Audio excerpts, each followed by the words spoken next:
यौगिक विभूतियाँ या योग सूत्र में वर्णित विभूतियाँ योग साधनों के श्रद्धापूर्वक किए गए अनुष्ठान से प्राप्त होने वाली विभिन्न प्रकार की सिद्धियों अर्थात विभूतियों का वर्णन योग सूत्र में तृतीय अध्याय यानी तृतीय पाद में मुख्य रूप से किया गया है। इसी कारण इस पाद का नाम विभूति पाद है। इस पाद में धारणा, ध्यान एवं समाधि द्वारा संयम के लक्षण तथा उनका शास्त्रीय पारिभाषिक नाम, उनकी सिद्धि का फल तथा विभिन्न स्तरों में विनियोग, मोक्ष प्राप्ति में सभी सिद्धियां या विभूतियां बाधक हैं, इस बात की चर्चा की गई है। संयम के द्वारा विभिन्न प्रकार के ऐश्वर्य की प्राप्ति, विवेक से उत्पन्न ज्ञान तथा उसका परिणाम आदि अनेक विषयों पर इस पाद में प्रकाश डाला गया है। मुख्यतः विभूतियों की चर्चा भी की गई है। विभूति का अर्थ। विभूति का अर्थ विशेष शक्ति या क्षमता से है। इसके लिए भूति, महासिद्धि व ऐश्वर्य का प्रयोग भी होता है। दिव्य तथा असाधारण शक्ति को विभूति कहते हैं। योग साधना करते हुए जो साधक योग की प्रथम भूमि पर आरूढ़ होता है, त्यों त्यों उसके चित्त में दिव्य शक्तियों का आविर्भाव प्रारंभ हो जाता है। इन्हें लोक में सिद्धियां भी कहा जाता है, किंतु व्युत्थान काल में ही इन्हें सिद्धियां कहा जाता है। संयम उपरांत शरीर, मन और इंद्रिय का अद्भुत शक्ति से संपन्न होना ही योग सिद्धि है। अर्थात संयम से जब शरीर, मन और इंद्रियों में अद्भुत विशेष क्षमताएं पैदा हो जाएं, तो उन्हें सिद्धि कहा गया है, जिसे विभूति भी कहते हैं। ये विभूतियाँ ईश्वरीय अंश हैं। जब अविद्या नष्ट होती है तब सत्व गुण पैदा होता है। उसके बाद साधक में स्वाभाविक रूप से ऐश्वर्य का उत्कर्ष या जन्म होता है। इसी ऐश्वर्य के रूप में अनेक प्रकार की विभूतियाँ या सिद्धियों की प्राप्ति होती है।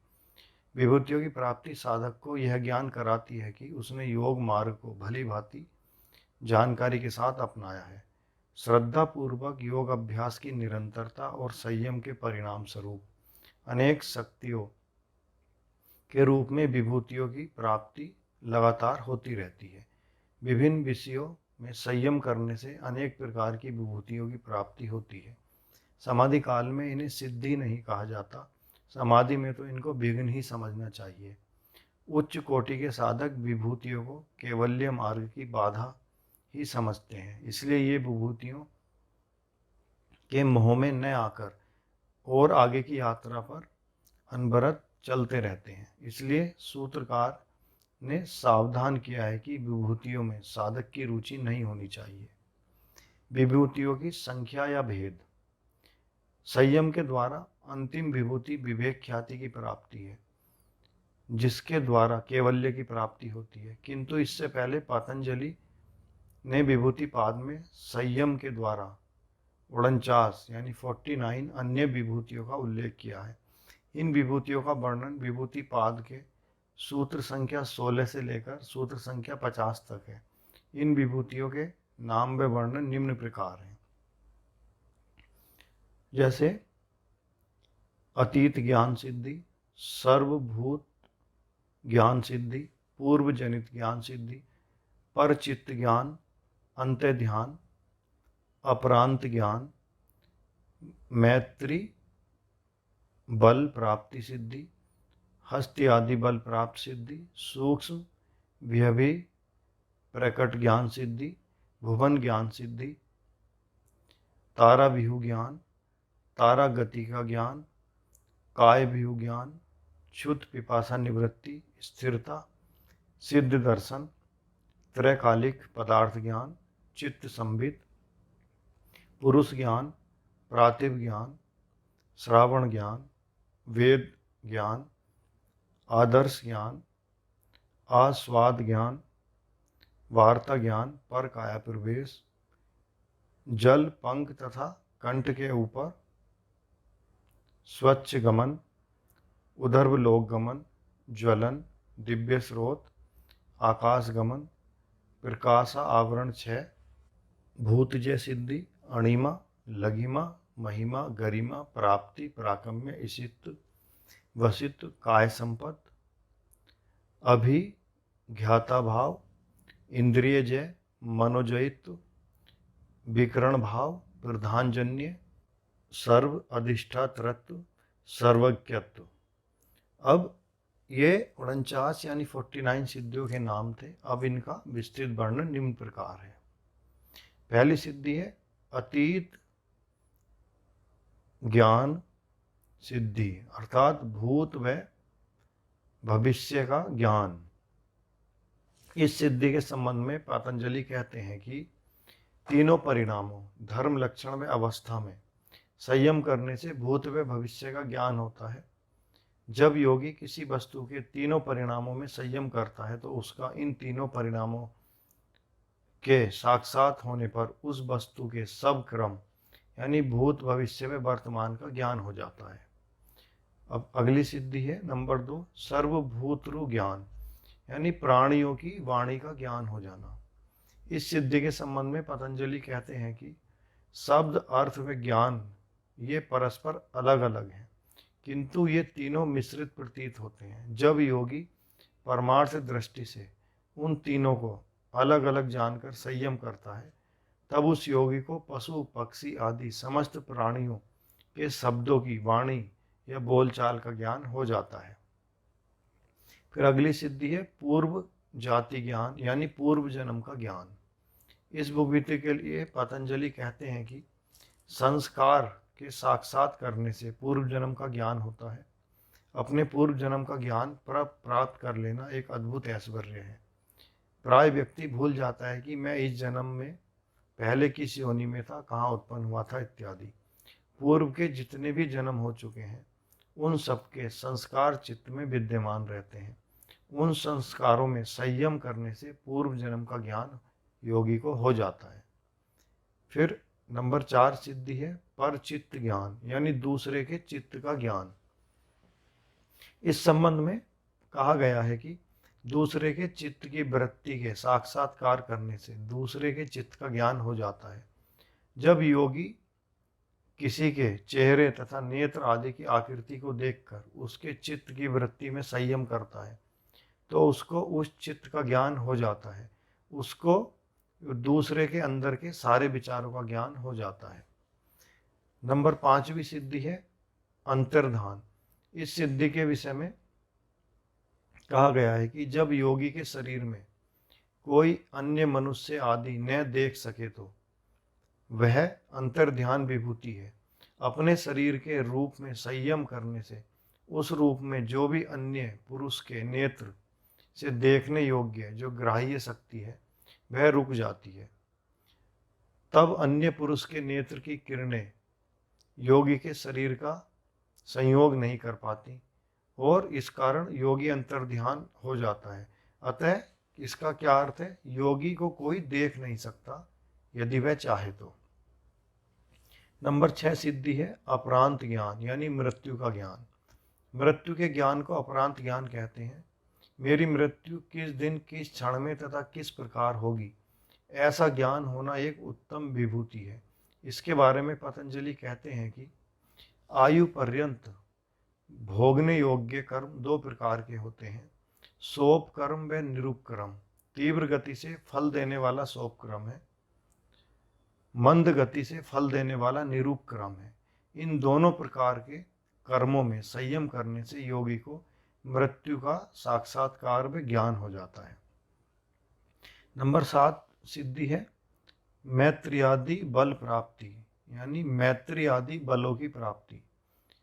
मैत्री, करुणा, मुदिता इन विषयों में संयम करने से क्रम से मैत्री बल, करुणा बल तथा मुदिता बल की प्राप्ति होती है। पतंजलि कहते हैं कि योग सूत्र के प्रथम पाद में कहा है कि मैत्री, करुणा तथा मुदिता से चित्त प्रसादन यानी स्वच्छ होता है। उसमें संयम करने से मैत्री बल, करुणा बल, मुदिता बल की प्राप्ति होती है और उपेक्षा में संयम नहीं किया जाता। अगली सिद्धि है हस्ति आदि बल प्राप्ति यानी हाथी के समान बल की प्राप्ति होना। पतंजलि कहते हैं कि हस्ति यानी हाथी, गरुण वायु, सिंह यानी शेर आदि की शक्ति या बल में संयम व ध्यान करने से योगी को हाथी, गरुड़ व वायु और सिंह आदि के समान शारीरिक बल की प्राप्ति होती है। अगली सिद्धि है सूक्ष्म व्यवहित विप्रत कष्ट ज्ञान, अर्थात सूक्ष्म व्यवहित विप्रकट वस्तु का ज्ञान। इस सिद्धि के विषय में पातंजलि कहते हैं कि प्रवृत्ति यानी ज्योतिषमिति विशोका व प्रवृत्ति, अर्थात प्रवृत्ति में संयम करने से योगी को परमाणु आदि सूक्ष्म पदार्थों का, भूमि में छिपे रत्नों का या दीवार आदि में छिपे रत्नों का या पर्वत के ऊपर या उस पार जहाँ आंख नहीं पहुँचती उन पदार्थों का भी प्रत्यक्ष ज्ञान हो जाता है। 10वीं सिद्धि है भुवन ज्ञान यानी विशेष स्थानों का ज्ञान। पातंजलि कहते हैं कि भुवनस्य ज्ञानम सूर्य संयमात, अर्थात सूर्य में ध्यान करने या संयम करने से योगी को सकल यानी सभी भुवनों का ज्ञान हो जाता है। सूर्य में संयम करने से भू भुवः सुवः मह जन तपः सत्य यानी उधर लोक, अतल वितल सुतल तलातल रसातल महातल पाताल, ये 7 हैं अधोलोक यानी जमीन के नीचे, अवीची महाजाल अम्बरीश रौरव महारौरव कालसूत्र अंधा तामिश्र, ये 7 महानरक लोक हैं। इन सभी लोकों व तारागण नक्षत्र आदि सभी का ज्ञान सूर्य में संयम करने से हो जाता है। 11वीं सिद्धि है तारा व्यू ज्ञान यानी तारों के व्यू यानी संरचना का ज्ञान। चंद्रमा में संयम करने से तारों के व्यू का यानी तारे किस स्थान पर हैं, किस दिशा में है, इसका ज्ञान हो जाता है। इसके लिए पातंजलि कहते भी हैं कि चंद्रे तारा व्यू ज्ञानम। 12वीं सिद्धि है तारा गति ज्ञान यानी तारों की गति का ज्ञान। इस सिद्धि के विषय में कहा गया है कि ध्रुवे तंद्रति ज्ञानम, अर्थात ध्रुव नामक तारे या निश्चल ज्योति या तारे में संयम करने से समस्त तारों की गति का ज्ञान हो जाता है, अर्थात यह तारा या ग्रह अमुक राशि तथा अमुक नक्षत्र पर जाएगा, इस प्रकार काल सहित उसकी गति का ज्ञान ध्रुव तारे में संयम करने से या ध्यान करने से हो जाता है। 13वीं सिद्धि है काय व्यू ज्ञानम यानी शरीर की व्यू यानी रचना का ज्ञान। पातंजलि इसके लिए कहते हैं कि नाभि चक्रे काय व्यू ज्ञानम, अर्थात नाभि चक्र में या नाभि में संयम करने से शरीर के व्यू यानी रचना का ज्ञान हो जाता है। शरीर में रहने वाली त्रिदोष में 7 धातुओं की स्थिति का पूरा ज्ञान हो जाता है। 14 सिद्धि है क्षुत् पिपासा निवृत्ति यानी भूख प्यास से निवृत्ति। इस सिद्धि के विषय में पातंजलि कहते हैं कि कंठकूपे क्षुत् पिपासा निवृत्ति, अर्थात कंठकूप में यानी वोकल कॉर्ड में जो गड्ढा है कंठकूप है, उसमें संयम करने से भूख व प्यास की निवृत्ति होती है यानी भूख प्यास पर नियंत्रण आ जाता है। कंठ स्थान में प्राण इत्यादि का स्पर्श होने से भूख प्यास लगने लगती है। इस कंठकूप में संयम द्वारा प्राण आदि के स्पर्श की निवृत्ति हो जाने से योगी को भूख प्यास नहीं लगती। 15 यानी 15वीं सिद्धि है स्थिरता यानी स्थिरता की प्राप्ति। पतंजलि इसके लिए कहते हैं कि कूर्म नाड्याम स्थैर्यम, अर्थात कूर्म नाड़ी में संयम से स्थिरता प्राप्त होती है। कंठकूप यानी गले के नीचे कछुए के आकार की नाड़ी है, इसे कूर्म नाड़ी कहते हैं। उसमें संयम करने से योगी का शरीर और चित्त स्थिरता को प्राप्त होता है, अर्थात उसके शरीर व चित्त की कोई भी शक्ति उसके शरीर व चित्त को हिला नहीं सकती। 16 यानी 16वीं सिद्धि है सिद्ध दर्शन यानी सिद्ध पुरुषों के दर्शन कर लेने की शक्ति। इस शक्ति के विषय में पातंजलि ने कहा है कि मूर्ध ज्योतिषी सिद्ध दर्शनम, अर्थात मूर्धा की ज्योति में संयम करने से सिद्धों का दर्शन होता है। मस्तक के मध्य जो ब्रह्मरंध्र है, जिसके साथ सुषुम्ना व हृदय चित्त मणिप्रभा का संबंध है, वह भाव स्वरूप है, उसको मूर्धा ज्योति कहते हैं। उसमें संयम करने से आकाश में पृथ्वी के मध्य में विचरण करने वाले अदृश्य दिव्य सिद्ध पुरुषों का दर्शन व उनके साथ बातचीत करने की योग्यता आ जाती है। 17 सिद्धि है त्रैकालिक पदार्थ ज्ञान। इस सिद्धि के विषय में पतंजलि ने कहा है कि प्रतिभाद्वा सर्वम, अर्थात प्रतीव ज्ञान से योगी सब कुछ जान लेता है। प्रतीव ज्ञान अर्थात तर्क व ज्ञान में संयम करने से योगी को जो ज्ञान प्राप्त होता है वह प्रतीव ज्ञान कहलाता है। प्रतीव का अर्थ है विवेक जनित ज्ञान, यानी विवेक के द्वारा उत्पन्न हुआ ज्ञान। यह ज्ञान चूंकि संसार से पार उतारने वाला भी है, अतः इसे तारक ज्ञान भी कहते हैं। प्रतीव ज्ञान के योगी संयम से योगी को तीनों कालों के पदार्थों का साक्षात्कार हो जाता है। 18 सिद्धि है चित्त संवित, अर्थात चित्त का ज्ञान।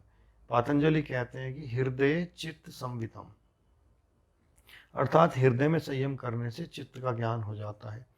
हृदय चित्त का निवास स्थान है, उसमें संयम करने से वृत्ति सहित चित्त का साक्षात्कार होता है।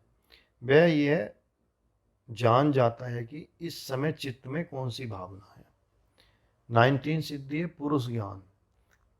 पुरुष ज्ञान की सिद्धि के विषय में पतंजलि ने कहा है कि चित्त व पुरुष को परस्पर अत्यंत भिन्न माना गया है। इन दोनों की प्रवृत्तियों का अभेद भोग है। उनमें से परार्थ प्रतीति से भिन्न जो स्वार्थ प्रतीति है, उसमें संयम करने से पुरुष का ज्ञान हो जाता है, अर्थात पुरुष विषयक प्रज्ञा उत्पन्न होती है। मुक्त स्वभाव पुरुष का ज्ञान हो जाता है। इसी विभूति की प्राप्ति उपरांत 6 सिद्धियां प्राप्त होती हैं। वे 6 सिद्धियां कौन सी हैं? प्रातिभ, श्रवण, वेदन, आदर्श, आस्वाद और वार्ता ज्ञान की सिद्धि प्राप्त हो जाती है। अब 20वीं सिद्धि है 60 सिद्धियां, यानी जिनका वर्णन हमने अभी ऊपर चर्चा की है। 60 सिद्धियां कौन सी हैं? प्रातिभ, श्रावण, वेदन, आदर्श, आस्वाद और वार्ता ज्ञान। इन सिद्धियों के विषय में योग सूत्र में कहा गया है कि प्रातिभ, श्रावण, वेदना, दर्शा, स्वाद, वार्ता जायन्ते, अर्थात स्वार्थ प्रतीति से संयम करने से, स्वार्थ प्रतीति में संयम करने से प्रातिभ, श्रावण, वेदन, आदर्श, आस्वाद और वार्ता ज्ञान उत्पन्न होता है। अब इनकी चर्चा निम्न प्रकार है। प्रातिभ, मन में सूक्ष्म यानी छिपी हुई या अतीन्द्रिय, दूर या दूरस्थ, अतीत अनागत वस्तुओं को जानने की योग्यता आ जाती है। श्रावण, इस सिद्धि का क्या अर्थ है?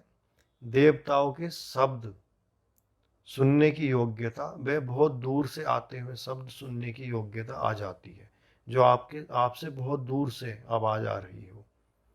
वेदन, वेदन नामक सिद्धि से त्वचा इंद्रिय दिव्य हो जाती है, जिससे वह योगी देवताओं के भोगने योग्य दिव्य स्पर्श की प्राप्ति कर लेता है। आदर्श, इस सिद्धि से योगी को दिव्य रूप देखने की क्षमता प्राप्त हो जाती है। आस्वाद, इस सिद्धि के द्वारा योगी को दिव्य रस जानने की इच्छा या योग्यता उत्पन्न हो जाती है। वार्ता ज्ञान, इस सिद्धि के द्वारा दिव्य गंध सूंघने की क्षमता उत्पन्न हो जाती है। अब 21 यानी 21वीं सिद्धि है पर काया प्रवेश। पतंजलि कहते हैं कि दूसरे के शरीर में चित्त का प्रविष्ट हो जाना एक अद्भुत शक्ति है। यदि बंधन का कारण शिथिल हो जाए और चित्त की गति का ज्ञान हो जाए तो चित्त दूसरे किसी प्राणी के शरीर में प्रवेश कर सकता है। साधक में ऐसी सामर्थ्य आ जाती है कि वह अपने शरीर से चित्त यानी सूक्ष्म शरीर को निकालकर किसी दूसरे के शरीर में जब चाहे प्रवेश करा सकता है। 22 यानी 22वीं सिद्धि है जल, पंख तथा कंटक के ऊपर स्वच्छंद गमन, अर्थात हमारा समस्त जीवन 5 प्राणों पर स्थिर है। प्राण, अपान, समान, व्यान और उदान। इनमें से संयम द्वारा उदान प्राण को जीतने पर शरीर रुई की तरह हल्का हो जाता है। वह पानी के ऊपर पैर रखने पर भी नहीं डूबता। यानी योगी जब पानी पे पैर रखता है तो नहीं डूबता। कीचड़ तथा कांटों में उसके पैर नहीं फंसते। और ऐसे सिद्ध पुरुष की मृत्यु के समय में प्राणों का ब्रह्मरंध्र से बाहर निकलना हो जाता है। अगली 23 सिद्धि है ज्वलन सिद्धि। इसके विषय में पातंजलि ने कहा है कि समान जया ज्वलनम, अर्थात समान वायु पर संयम करने से योगी दीप्तिमान होता है। ज्वलन का अर्थ है शरीर का तेजस्वी होना। यदि योगी समान प्राण के ऊपर संयम करे तो उसका शरीर सूर्य के समान चमकदार व कांतिमान हो जाता है। अगली 24 नंबर सिद्धि है दिव्य स्रोत। समस्त स्रोत और शब्दों का आधार आकाश है। जब तक कान के साथ आकाश का संबंध रहता है तब तक शब्द सुनाई पड़ते हैं, अन्यथा नहीं। पातंजलि कहते हैं कि श्रोत्रा काशयो संबंध संयमाद दिव्य श्रोतम, अर्थात कान और आकाश के संबंध में संयम करने से योगी सूक्ष्म से सूक्ष्म, दूर से दूर छिपे हुए अनेक प्रकार के दिव्य शब्दों को सुन सकता है। 25 नंबर सिद्धि है आकाश गमन। शरीर और आकाश के संबंध में संयम करने से आकाश गमन करने की सिद्धि प्राप्त होती है। इसके लिए पातंजलि कहते हैं कि आकाश और शरीर के संबंध में संयम करने के समय लघुता के विचार से रुई आदि हल्के से हल्के पदार्थों की धारणा करने पर हल्केपन की सिद्धि हो जाती है, जिसके फलस्वरूप योगी इच्छा अनुसार पक्षियों के समान आकाश में गति या गमन कर सकता है। अगली 26 नंबर सिद्धि है प्रकाश आवरण क्षय, यानी प्रकाश के आवरण का क्षय हो जाना। इस विषय में योग सूत्र में कहा गया है कि शरीर के बाहर जो मन की स्वाभाविक वृत्ति है उसका नाम महाविधेय धारणा है। उससे प्रकाश के आवरण का नाश होता है। शरीर से बाहर किसी विषय में चित्त का संयम करना विधेय नामक धारणा कहलाती है। यह विधेय धारणा 2 प्रकार की होती है, कल्पिता एवं अकल्पिता। शरीर से बाहर निकलकर बहिर्देश में वृत्ति लाभ करना अकल्पिता कहलाती है। यानी शरीर से बाहर निकलकर जब हम किसी बाहर स्थान में गति करते हैं तो इसके अभ्यास से ही महाविधेय धारणा बन जाती है। इससे योगी किसी के शरीर में प्रवेश कर इच्छा अनुसार कार्य करा सकता है तथा प्रकाश आवरण का क्षय होता है। 27 सिद्धि है भूत जय सिद्धि। पंच महाभूतों पर संयम करने से भूत जय सिद्धि की प्राप्ति होती है। पतंजलि इसके विषय में कहते हैं कि पंच महाभूतों पर विजय प्राप्त कर लेना भी एक विभूति है। भूत जय का अर्थ है पंच महाभूतों का स्वभाव योगी की इच्छा के अनुसार बदल जाता है। पृथ्वी, जल, वायु, अग्नि, आकाश का स्वभाव क्रम से भारीपन, चिकनाई, चलना, जलाना व अवकाश यानी खालीपन है। यह सिद्धि होने पर योगी की इच्छा अनुसार यह बदल जाते हैं। भूतजय सिद्धि के फल के रूप में योगी को अष्ट सिद्धियों की प्राप्ति भी होती है। 28 नंबर है अष्ट सिद्धियाँ। पतंजलि कहते हैं कि भूतजय की सिद्धि से अष्ट सिद्धि योग की प्राप्ति होती है। भूत जैसे अणिमा आदि 8 सिद्धियों की प्राप्ति होती है और काय संपत्ति की प्राप्ति भी होती है। अणिमा, लघिमा, महिमा, गरिमा, प्राप्ति, प्राकम्य, ईशित्व और विशित्व, ये अष्ट सिद्धियां हैं। अब ये अष्ट सिद्धियों की बात करते हैं। अणिमा, शरीर का बहुत छोटा हो जाना अणिमा सिद्धि है। लघिमा, शरीर को हल्का कर लेना लघिमा सिद्धि है। महिमा, शरीर का बड़ा कर लेना महिमा सिद्धि है। गरिमा, शरीर को भारी से भारी कर लेना, ये गरिमा सिद्धि है। प्राप्ति, जिस पदार्थ को चाहे वह पदार्थ प्राप्त कर लेना प्राप्ति सिद्धि है। प्राकम्य, बिना रुकावट के इच्छा पूर्ण कर लेना, इच्छा का पूर्ण होना प्राकम्य सिद्धि है। इसित्व, भूत तथा भौतिक पदार्थों के उत्पत्ति व विनाश का सामर्थ्य, यानी वे पदार्थों का विनाश और उत्पत्ति दोनों कर सकता है। वशित्व, पांचों भूतों तथा भौतिक पदार्थों को बस में कर लेना, यानी पृथ्वी जल अग्नि वायु आकाश 5 भूत हैं और जो भौतिक पदार्थ हैं उनको बस में कर लेने की सिद्धि।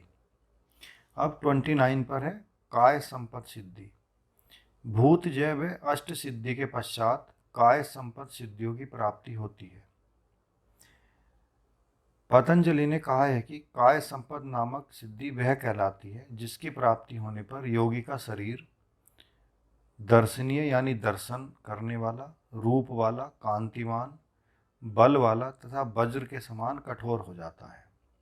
यह काय संपद सिद्धि कहलाती है। 30 यानी 30 नंबर पर है इंद्रिय जय सिद्धि। इंद्रियों की वृत्ति में संयम करने पर विजय प्राप्त होती है। पतंजलि कहते हैं कि इंद्रिय के 5 रूप हैं: ग्रहण, स्वरूप, अस्मिता, अन्वय तथा अर्थवत्व। इन पांचों में संयम करने से इंद्रिय जय की प्राप्ति होती है। इससे इंद्रिया योगी के बस में हो जाती हैं। अगली सिद्धि 31 सिद्धि है मनोजवित्व। इंद्रिय जय सिद्धि के प्राप्त होने पर मनोजवित्व, विकर्ण भाव, प्रधान जय 3 सिद्धि और प्राप्त होती हैं। मनोजवित का अर्थ है मन के समान गति हो जाना। 32 सिद्धि है विकर्ण भाव। विकर्ण भाव का अर्थ है शरीर की अपेक्षा के बिना ही इंद्रियों का गति युक्त होना। जिस देश काल तथा जिस विषय में योगी की इच्छा होती है उसमें देह की अपेक्षा के बिना ही योगी की इंद्रियों की गति हो जाती है। 33 है प्रधानजन्य। कारण तथा कार्य को बस में कर लेना प्रधानजन्य सिद्धि है। संसार के सभी पदार्थ योगी के अनुकूल हो जाते हैं इस सिद्धि के प्राप्त होने के बाद। 34 है सर्वभाव धिष्ठातृत्व सिद्धि। इस सिद्धि के विषय में पतंजलि ने कहा है कि जब योगी सत्व पुरुष ख्याति रूप विवेक जन्य ज्ञान से प्रतिष्ठित हो जाता है, यानी वह इसे प्राप्त हो जाता है, तो उसे सर्वत्व ज्ञान की सिद्धि हो जाती है। इस सिद्धि में योगी को अनेकों या निखिल पदार्थों के स्वामित्व का लाभ होता है, यानी वो असंख्य पदार्थों का मालिक बन जाता है। 35 सिद्धि है सर्व ज्ञात तत्व। सर्व ज्ञात तत्व सिद्धि में योगी को एक काल में ही त्रिगुणात्मक समस्त पदार्थों का साक्षात्कार हो जाता है। इस सिद्धि के बाद योगी को विवेक ख्याति होने पर वैराग्य होता है, फिर कैवल्य की प्राप्ति होती है। ये कुल मिलाकर के 35 मुख्य सिद्धियां हैं तथा इनसे मिलने वाली बीच बीच में कुछ उपसिद्धियां भी हैं जिनका वर्णन ऊपर किया जा चुका है। इस प्रकार कुल मिलाकर 49 सिद्धियों की बात की गई है। निष्कर्ष रूप में देखें तो विभूतिपाद में योग मार्ग में आने वाली सिद्धियों का वर्णन किया गया है। संयम का मुख्य फल आत्म साक्षात्कार है।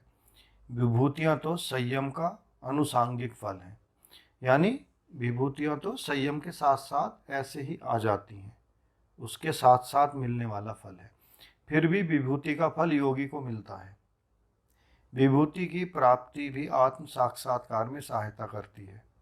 संयम यानी धारणा, ध्यान और समाधि के सिद्ध होने पर समाधि जन्य यानी समाधि युक्त बुद्धि अत्यंत निर्मल एवं सात्विक हो जाती है।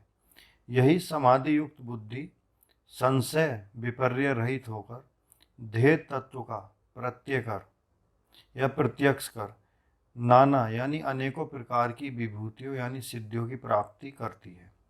इसी के बल पर बैठे बैठे ही अंगुली से चंद्रमा सूर्य आदि का स्पर्श, जल के समान पृथ्वी में गोता लगाना एवं पृथ्वी के समान जल पर चलना आदि सब कुछ संभव हो जाता है।